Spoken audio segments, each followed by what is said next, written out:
త్యాగాన్ని ఏమనాలి? కానిస్టేబుల్ కిష్టయ్య నేల కొరిగిన త్యాగాన్ని ఏమనాలి? ఉస్మానియా యూనివర్సిటీ గేట్లని తన్ని వీర మరణం పొందిన యాదయ్య త్యాగాన్ని ఏమనాలి? ఒక ఈశాన్ రెడ్డి, ఒక వేణుగోపాల్ రెడ్డి త్యాగాన్ని ఏమనాలి? 100 రూపాయల పెట్రోల్ మీద చల్లుకొని 10 పైసలు అగ్గిపెట్టె తెచ్చుకొని అగ్గిపెట్టె రావు, నువ్వు 10 ఏళ్ళు మంత్రిగా ఉంటావు, ఆర్థిక మంత్రిగా ఉంటావు, సాగునీటి పారుదల శాఖ మంత్రిగా ఉంటావు, వేల కోట్ల రూపాయలు నువ్వు దోసుకుంటావు. ఉద్యమ ముసుగులో ఫామ్ హౌస్లో ఉన్న వాళ్ళు అధికారాన్ని చెలాయించి 69,000 కోట్ల రూపాయల అప్పులో ఉన్న తెలంగాణను 8,11,000 కోట్ల రూపాయల అప్పుల ఊపిలో ముంచి ఈ తెలంగాణను శాశ్వతంగా 10 ఏళ్లలోనే 100 ఏళ్లకు సరిపోయే విధ్వంసం చేసిన మిమ్మల్ని ఏమనాలి? మీ త్యాగాలను ఈరోజు తెలంగాణ ప్రజలు ఇంకా భరించాలనా? మీ దోపిడీని తెలంగాణ ప్రజలు ఇంకా సహించాలనా అని నేను అడుగుతున్నా. నేను అడగదలుచుకుని వేదిక మీద నుంచి నిన్న మొన్న చూస్తున్నా, ఇద్దరు తొడేళ్లలాక తెలంగాణ మీద పడి తిరుగుతున్నారు. బావమరుదులు ప్రజలందరూ కోరుకుంటున్నారు, మా ప్రభుత్వం రావాలి అని చెప్తున్నారు. ప్రజలు ఎవరు కోరుకుంటలేరు, మీ కుటుంబం కోరుకుంటుంది. మీ దోపిడీ దొంగతనాలలో మీకు అండగా నిలబడ్డ వాళ్ళు కోరుకుంటున్నారు.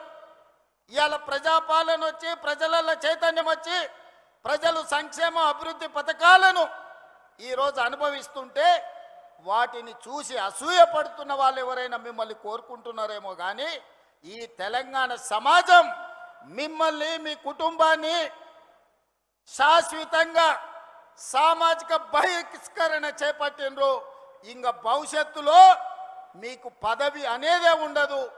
ఏదైనా బీఆర్ఎస్ గురించి మీరు మాట్లాడుకోవాలనుకుంటే మీ గతం గురించి మాట్లాడుకోవాల్సిందే తప్ప మీకు భవిష్యత్తు లేదన్న సంగతి ఈ నల్లగొండ వేదిక మీద వేలాది మందిగా ఈ గ్రౌండ్లోనే కదా, ఆ పక్కన గ్రౌండ్లో మా అక్కలు, మా సోదరులు ఈ గ్రౌండ్ పిక్కటిల నాగార్జున కాలేజ్ గ్రౌండే కాదు, అవతలి సైడ్ నుంచి ఆ పక్క రహదారుల మీద వేలాదిగా నిలబడి జేజేలు పలుకుతున్న ఆ ప్రజలు చెప్పుతున్నారు, మిమ్మల్ని ఉప్పు పాతర వేసినాం, మళ్ళా మిమ్మల్ని మొక్క కూడా మొలవనీయమని నల్గొండ జిల్లా ప్రజలు చెప్తున్నారు.